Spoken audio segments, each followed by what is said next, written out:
bakiikiridwa era asobodde okutuuka William Ssemugabi mu United Kingdom. Obubaka obw'okusaasira memba ba single mothers batuuse okusaasira kwabwe eri memba munnaabwe mukyala Musisi Konya okufiirwa taata waabwe okumpi ne Nantuula. Eri muganda waffe Konya Musisi tutuuse okusaasira kwaffe gy'oli olw'okuviibwako taata w'abaana bo kitalo okumpi ne Nantuula. Eri muganda waffe Konya Musisi tutuuse okusaasira kwaffe gy'oli olw'okuviibwako taata w'abaana bo kitalo tukukwasiza Zabbuli 23 egugumye tuwaddeyo amabuga.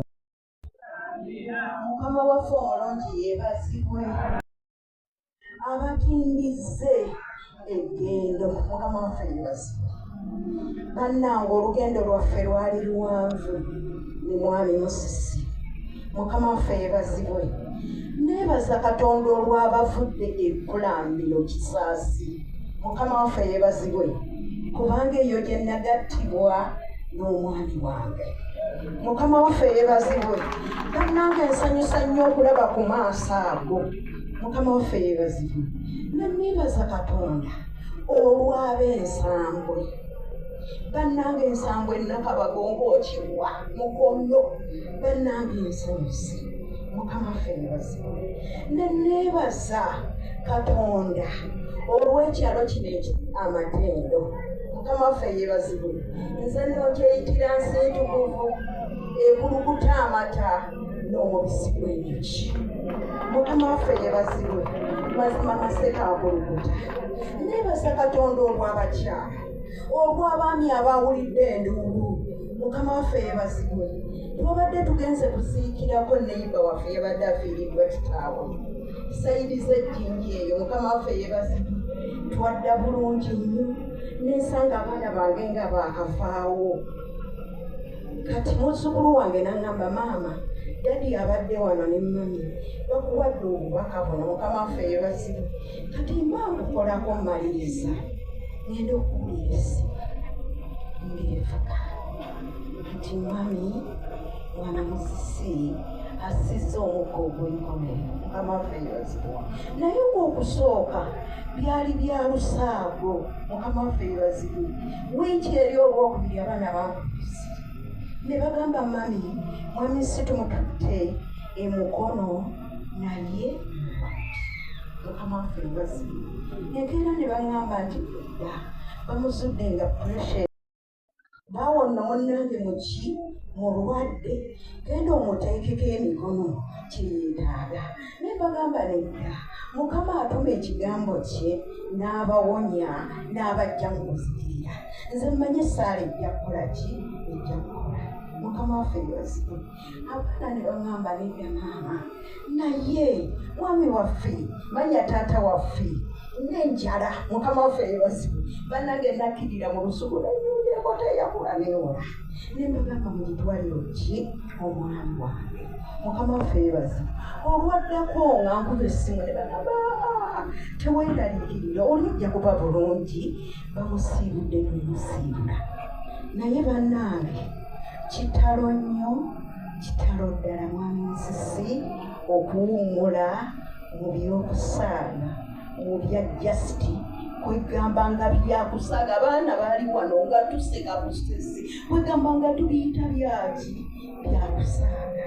Naye bannange abali wano tukkirize Yesu, tumuwe obulamu bwaffe, kubanga tomanyi lunaku lw'ogenda, tomanyi lw'okola ki lw'osigala.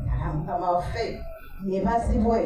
Waliwo oluyimba Musumba Kabuli yaluyimbanga nga lugamba nti Yesu ajja mangu leero oba enkya oba luliikiriza oba enkya oba luliikiriza omulokole bwe leero oba enkya abannanga yanguwako leero oba enkya oba luli okusala omusango leero oba enkya oba bannange gwakusaaza atya. Bannange omusajja akomawo. Kino kyekiseera bannange abampuliriza, omusi wammwe abeere mulamu bwammwe. Neebaza Katonda nti mwami Musisi alabika yasembeza Yesu okuba omulokozi we, era ku lunaku lwakuli tugenda musi. Abo nno be bako bannange bafuddeyo. Taata Katende, taata weebale, taata mu twafuna bataata abalungi, twafuna abaana Mukama abawo omukisa. Neebaza Katonda olw'abasumba bange. Bannange mwebale kutubeererawo. Musumba Kabuli nze simanyi kyennyinza kwogera, kubanga nze nayatula obulokozi taata oyo ye nalokokera. Mukama waffe yeebazibwe. Maama Namyenye yeyanjatuza obulokozi. Bannange neebaza Katonda olw'abasumba bange mwenna. Bannange Mukama akibabalire, mwebale kutwagala. Musumba Lwandasa, Mukama akikubalire. Bannange Mukama abawomesa.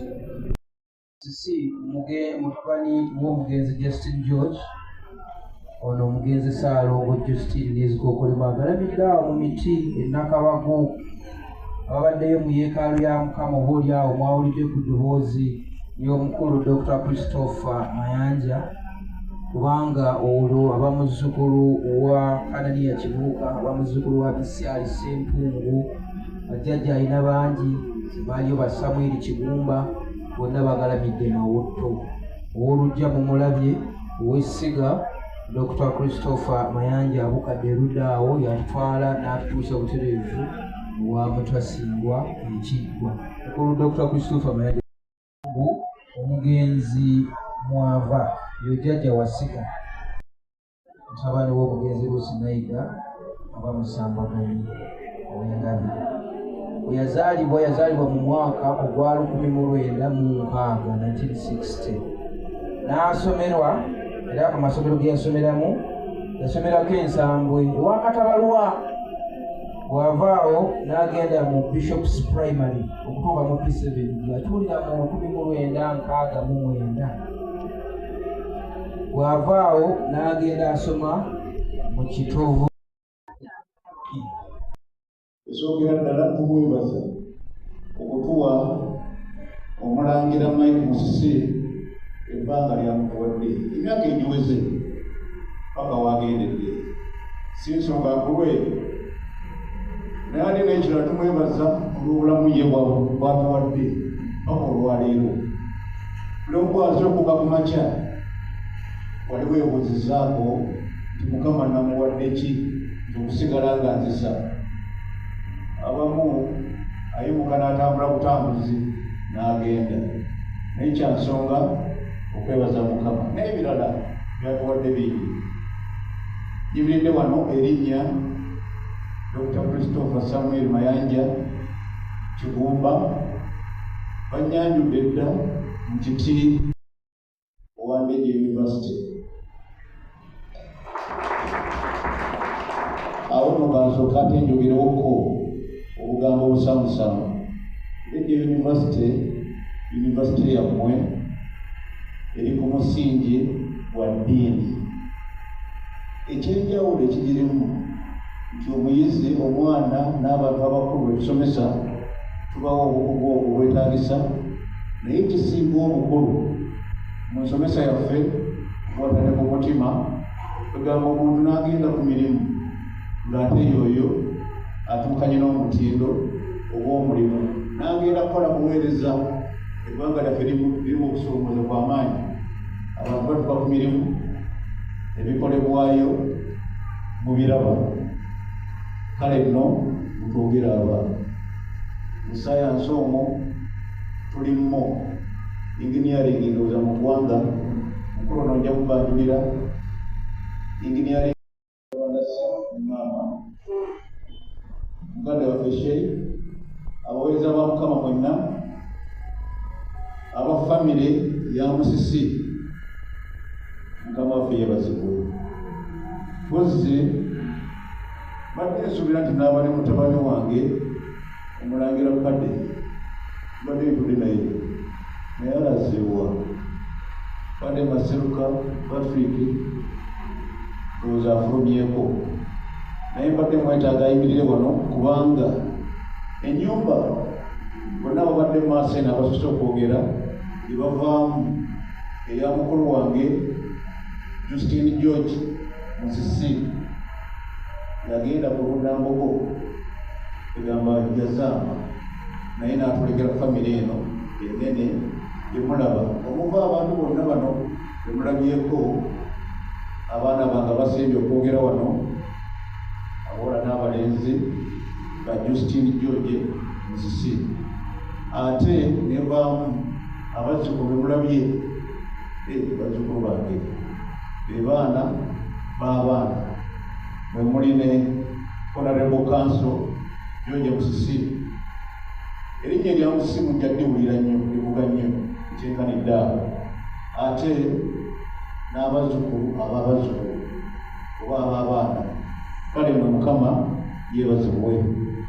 Banyulidde Honorable Council George Musisi anyimiridde ku mukono gwa ddyo. Banga bino bambisidde nalangirira nga tunnabakulonda ne mubalaga ne mbagamba nti ono ye mubaka Honorable owa Kira Municipality alinza okulayira ne bakuba engalo, naye okulonda tekunnaba saamulangirira omukisa. Kale ye wuuno omwengalo omukono gwange ogwa kkono mukulu ono, ate nno mukulu wange